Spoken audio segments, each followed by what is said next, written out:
No person represented more to what SNCC was attempting to accomplish in Mississippi than a woman named Fannie Lou Hamer. She had heard James Bevel speak in 1962 and was so moved that she went to the courthouse in Indianola to attempt to register to vote. When word got around about what she tried to do, she was fired from her job, arrested, and severely beaten. Afterwards, she joined SNCC and became one of the hardest working, most dedicated activists I have ever known. In many ways, Fannie Lou Hamer became the soul of the Mississippi movement. As the freedom vote neared and her role in the movement grew, so did the violence. "John Lewis, is that you? How you doing, Miss Hamer? The only thing they can do to me is kill me. And it seems like they've been trying to do that just a little bit at the time since I could remember." Over the years, Miss Hamer endured repeated arrests, threats to her family, and a beating by an police officer so brutal that it caused her to limp for the rest of her life. But that did not stop her. Now, John Lewis, let me tell you, if you're going to come to Mississippi, you can't come here and stay for one day or one night. You got to stay for the long haul. I know Mississippi, and you'd better be ready to move in. By the time the freedom vote began, SNCC had hundreds of ballot boxes across the state. It was a marvel of grassroots organizing. They were in beauty parlors and barber shops, in churches and meeting halls, in grocery stores, and on roadside tables. When all was said and done, more than 90,000 Black voters who were being systematically excluded from federal, state, and local elections participated in the freedom vote. November 22nd, 1963. Shortly after the freedom vote, I had returned to Nashville for a court hearing to appeal a sit-in conviction from earlier that week or year. After hearing Lester McKinney picked me up to drive me to the airport. We interrupt this program to bring you a special bulletin from ABC Radio. Here's a special bulletin from Dallas, Texas. 3 shots were fired at President Kennedy's motorcade today in downtown Dallas, Texas. 3!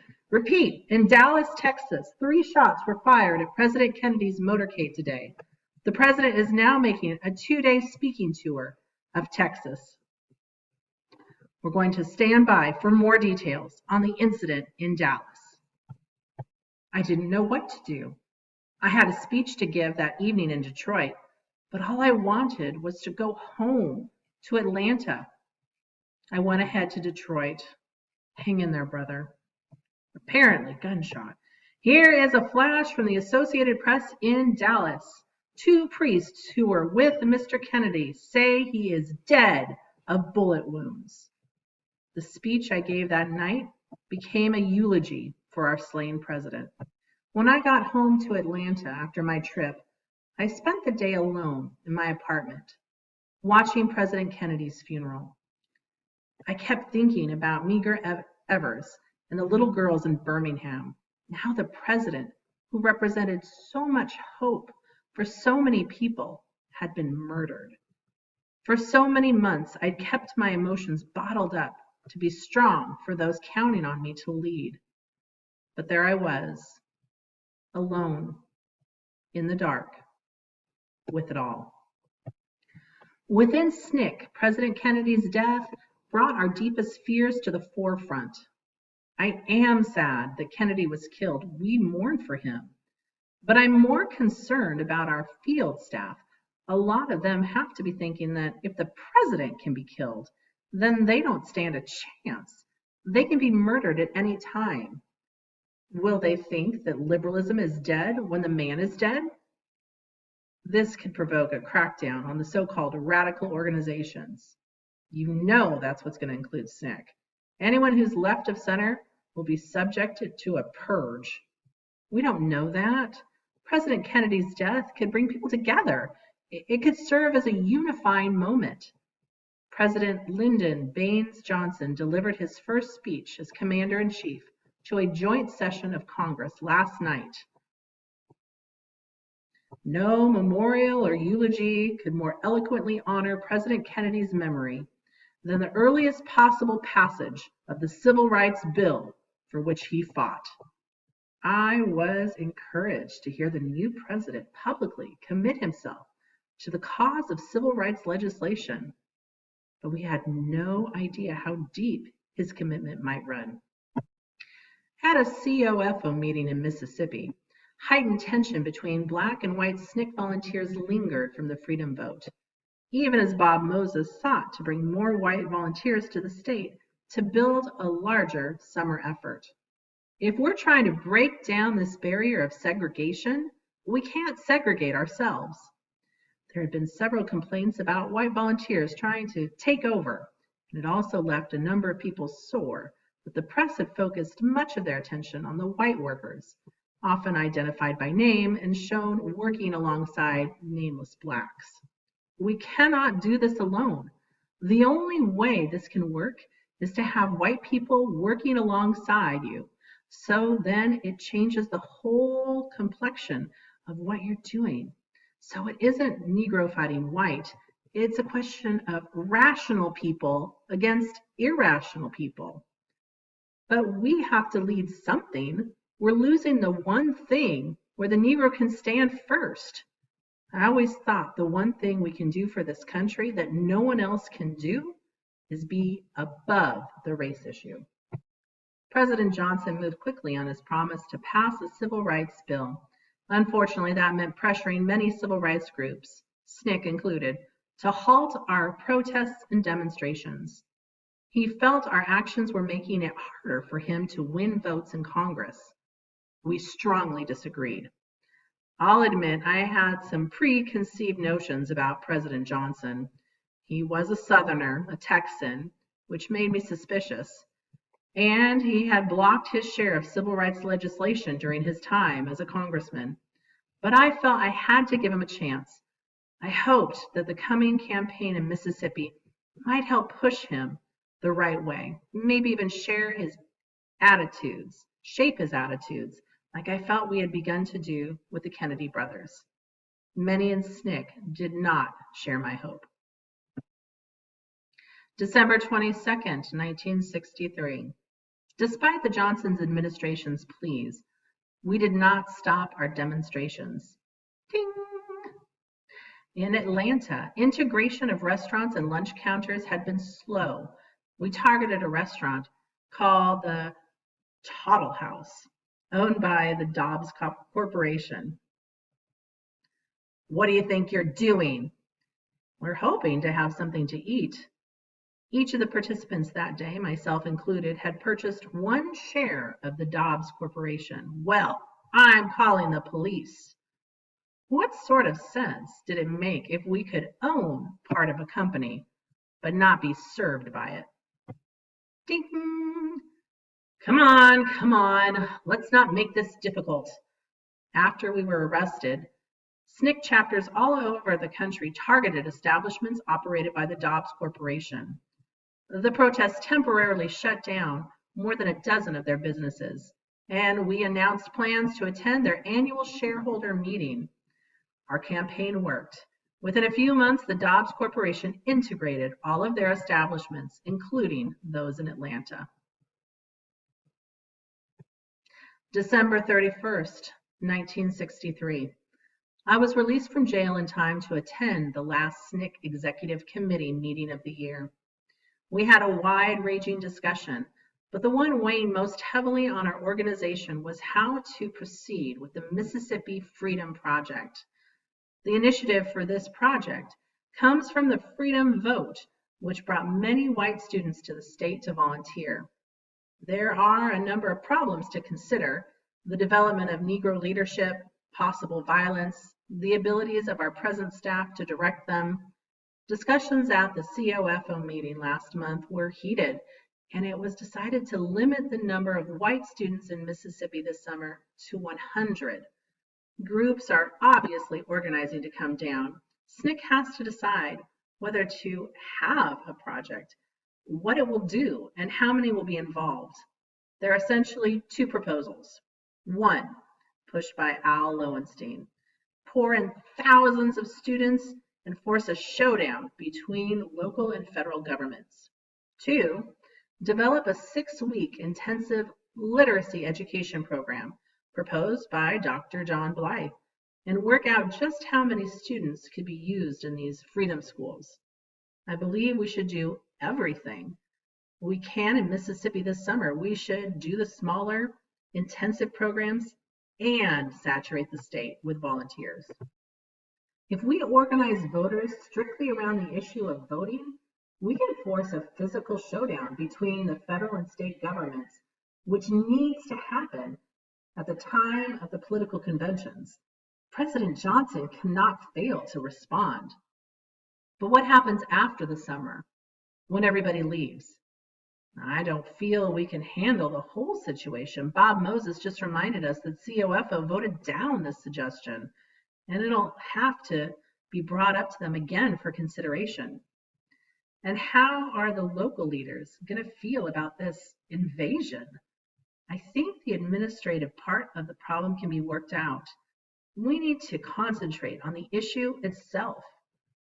This question has divided the people in Mississippi, as it has this group. I will not declare a personal opinion because I believe it's too big a responsibility to make alone. Next year is politically important with the election. The new president has not yet been tested, and if we don't do it now, we won't have a real opportunity again. White students from the North always bring with them channels of publicity and communication, which is always helpful. It may be difficult during the convention time to organize pressure, but there'll be a lot of sentiment for the right to vote. If we decide to do this, we have to begin by training a group of 20 now as subsection leaders for the larger one. People will have to understand that they will operate as a unit, coming to the support of someone in trouble across the state. They must prepare to get arrested. Well, what about the effect on the whole of SNCC? Are we willing to risk disintegration of our total operation in such a confrontation? I move that the committee vote to adopt the following motion.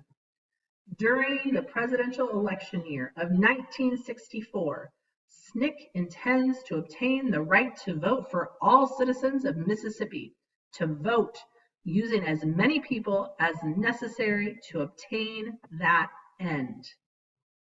The motion passed unanimously. April 16th, 1964, Washington, D.C. By spring, our plans were set. We decided to announce our intentions at the American Society of Newspaper Editors Convention. It was our chance to make our case to the news media, whose coverage would be essential. Hey, John, it's good to see you again. Hello, Mr. Attorney General. It's good to see you too, sir. It was the first time I'd seen Robert Kennedy since his brother's death. I was joined by Whitney Young, Roy Wilkins, and James Farmer, whose organizations were supporting the summer project. Any person who in any way interferes with the right of a Negro to vote in Mississippi commits a crime against the federal government. He commits as much of a crime as does a gunman who walks into a bank and robs it. Title 18, Section 594 of the United States Code makes it a crime to interfere with the right to vote. That law has been on the books since 1948, but nobody has ever been prosecuted under it. I doubt there is a policeman of any sort in Mississippi who has not broken that law several times since 1948. But not one of them has been arrested and prosecuted for it. The federal government, the present administration at any rate, has not helped the movement with the appointment of federal judges. For example, Federal Judge Harold Cox of Mississippi, who was appointed in 1961, called Negro applicants bunch of, and said they were acting like a bunch of chimpanzees. And so I say, the struggle is just beginning. This summer, however, we are again presenting the federal government with an opportunity to act. With the cooperation of other civil rights groups, under the banner of the Council of Federated Organizations, we plan to install some 1,000 summer workers in Mississippi.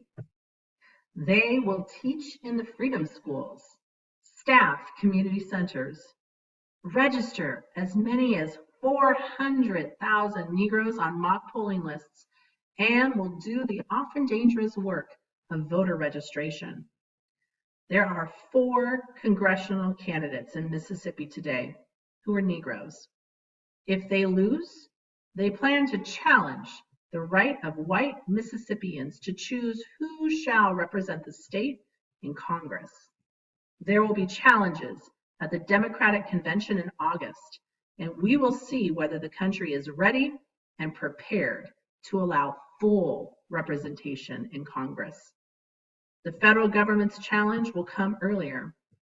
It will come as it is coming now and has been in the Black Belt areas of the Deep South. Will the government at last take action on the intimidations, threats, shootings, illegal arrests, searches, and seizures that are a direct result of voter registration activities? Registering to vote is an act of commitment to the American ideal. It's patriotic. The federal government must decide whether it wants to let Southern Negroes register. It must make that choice this summer, or make us all witness to the lynching of democracy.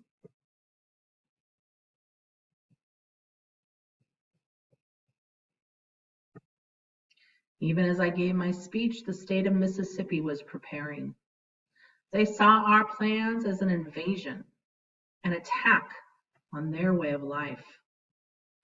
Governor Paul Johnson doubled the number of state patrolmen on duty, and Jackson Mayor Alan Thompson doubled the size of his police force by deputizing dozens of white men. Weapons of all sorts were stockpiled to arm them. Mayor Thompson even had an armored personnel carrier that could transport 12 men. It became known as Thompson's Tank. This is it. They are bluffing, and we aren't bluffing. We're going to be ready for them. They won't have a chance. On April 26th, the Mississippi Freedom Democratic Party, MFDP, was officially created. The Freedom Vote had been a mock election, but the Mississippi Summer Project, or Freedom Summer, was all about going after real votes. Through our newly created insurgent political party, we intended to challenge the state's segregation-based Democratic Party and its whites-only delegation for their seats at the Democratic Convention in Atlantic City, New Jersey. The plan was to participate in the precinct, county, and state conventions of Mississippi's Democratic Party by going through the proper procedures. MFDP would then have legal grounds to challenge the party's claim to its seats at the National Convention.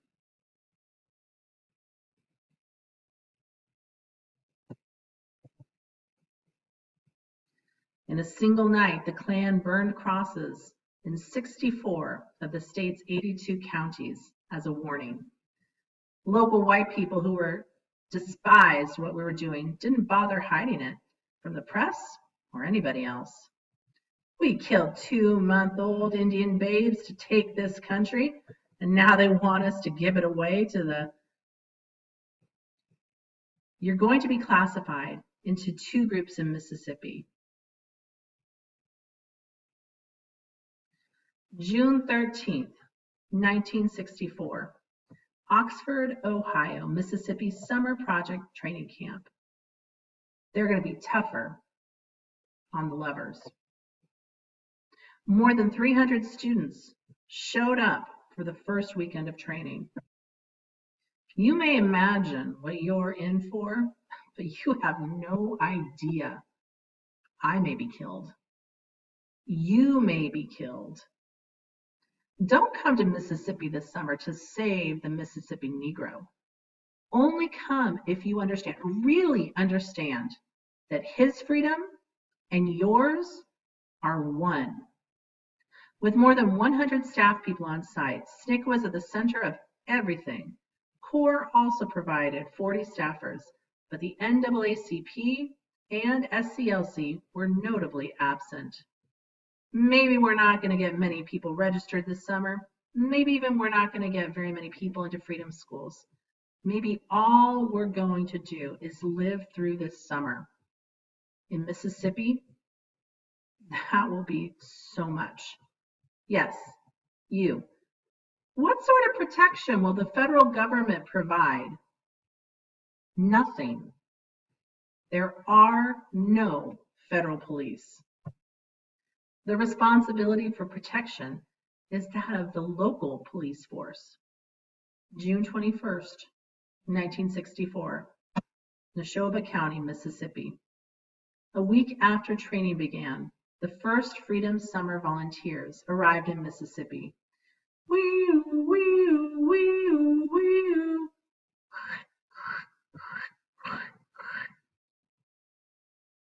Where are y'all heading in such a hurry? Ring, ring, ring. Hello, John, we have a problem. 3 of our volunteers haven't checked in. John? You hear me, John? I couldn't believe it. Not yet. We hadn't even gotten started.